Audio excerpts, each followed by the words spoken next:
obviously we're disappointed because we led for most of the game, and I thought that came right back off of our game that we played on Saturday, where I thought that was the best we played.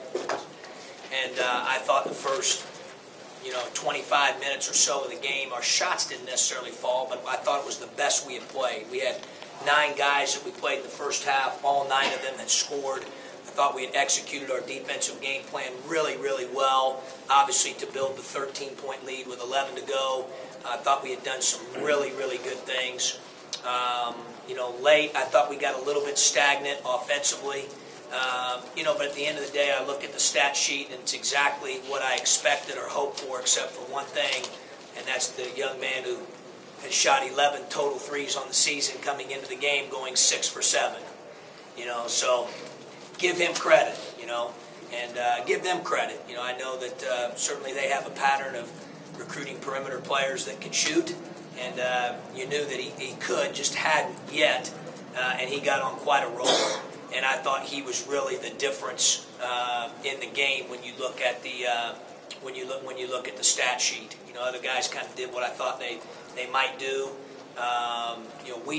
We did about what I thought we would do. We had about 2 or 3 sloppy turnovers, I thought, because we like to play with about 10. And when they only have 5, you can say, well, 12's not very many, Coach. I mean, you're nitpicking, but 2 or 3 like that in a Big Ten basketball game where every possession matters. Can certainly be a big difference.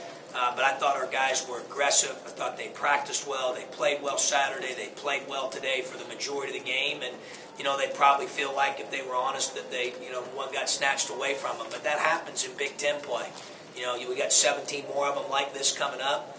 And I told them, you got to jump up and get prepared the next 2 or 3 days here and be ready to go on Saturday. So, again, give them credit for making plays and hanging in there, and then I thought they passed the ball really well late. I thought Levert had some nice finds to Doyle there, and obviously with Dawkins making shots like he was the guy on that side a lot, which was smart on their part, and that puts you in a blender a little bit of how much you're going to help off of him. So again, I thought at the end of the day the difference in the game was Dawkins. Questions? Was he understanding coming in? Oh, sure. Yeah, he was. And, we had talked to him about, a lot of their freshmen, because we'd seen those guys. Certainly in our business, you see those guys prior to them arriving in college. And we knew he could make shots. We talked about that. We just said he hadn't done it quite yet, maybe at the level. But that happens with a lot of freshmen, I think, even freshmen I've coached over the years. So we certainly knew he was capable. He was on the scouting report. He had shot 11 threes and 7 twos, so he had shot more threes than twos. We were aware of that. Now, did we anticipate him going 6 for 7? I don't think anybody in America would have probably anticipated that, but give the kid credit. He stepped up and he made them, and he made them at crucial times. He made big ones. So I give the kid a lot of credit. In the losses this season down the stretch, you guys have struggled a little bit. Are you seeing some similarities to the earlier games? I'll have to watch this one on film, but I really thought it was, they made shots. Our defense, I thought, was really good for about 25 minutes, and then, then they started making some shots. And I'm sure there's some plays that we feel like we can be better defensively, Marcus. I also think at the offensive end, we got a little stagnant a little bit, and first half, I thought the ball moved with more fluidity. I thought it moved, it flowed better. We had 9 different guys score. I thought that our guys were really unselfish. I thought Ray was really unselfish. I thought other than making shots, I thought Ray had a heck of a game. I don't know how many he had, 11 boards, 6 assists. He was terrific defensively. He was really, really good.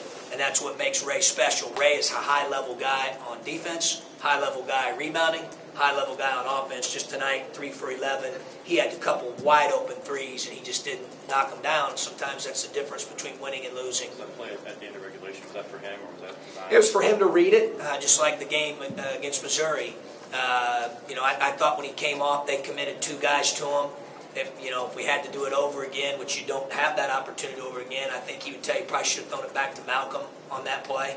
Malcolm was wide open at the top of the key, and he maybe didn't read it like he should have, but I'm going to trust Ray's judgment. I'm going down with Ray. You also trusted Jalen to run the show at the end of the game. Yeah, I thought he played well, and I thought he played well over the weekend. I think he's practiced well. I like his disposition at that position. Obviously, we're going to need both of them, Rob, to play well. I just thought that Tate was in a little bit more of a rhythm. and made the decision to go with him. John, in addition to Dawkins, down the stretch they were going pick and roll with Albrecht or Levert. They were going to Doyle as much as they could. Talk about the way that Doyle played at the end. Well, Doyle had some finishes, but you got to remember pick and rolls tied together. So you put guys out there in position of who you got to help off of on certain pick and rolls. And when you got 4 guys making threes, you know, that puts you in those situations where Doyle gets those opportunities and certainly took advantage of them and laid the ball in and finished strong.